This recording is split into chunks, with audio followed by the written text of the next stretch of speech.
ఇదైతే నేను first time చేస్తున్నా. ఎలా వస్తుందో అయితే తెలీదు, కానీ అమైరా మాత్రం నాకు చాలా హెల్ప్ చేసింది. అండ్ మనం ఫస్ట్ టాపియోకా పర్ల్స్ అయితే రెడీ చేసుకోవాలి. దానికి కర్రపెండలం అనే దుంప నుంచి మనం ఇలా చేస్తాం.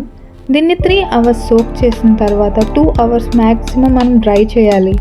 ఇది నేను అమైరా కోసం చేస్తున్నాను కాబట్టి కాఫీ కాకుండా హాట్ చాక్లెట్తో చేద్దాం అనుకున్నా. సో మిల్క్లో 2 spoons cocoa powder, 2 spoons sugar powder and కొంచెం డార్క్ చాక్లెట్ ఫ్లేవర్ కోసం pinch of cinnamon. Already dry చేసిన టాపియోకా స్టార్చ్ని గ్రైండ్ చేసి పెట్టుకుందాం. సో కొంచెం వాటర్లో 2 spoons brown sugar and tapioca powder and 2 spoons of cocoa powder వేసి బాగా మిక్స్ చేయాలి, ఒక డౌలా అయ్యే వరకు. ఇప్పుడు దాన్ని మనం చిన్న చిన్న బాల్స్లో చేసుకుందాం ఫర్ టాపియోకా పర్ల్స్ కోసం.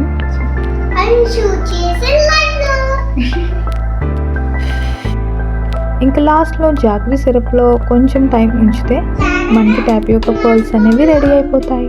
దెన్ వీటిని మనం ఐస్ క్యూబ్స్తో ఆల్రెడీ కొంచెం కూల్ డౌన్ చేసిన మన హాట్ చాక్లెట్ మిక్స్ చేసుకుంటే రెడీ.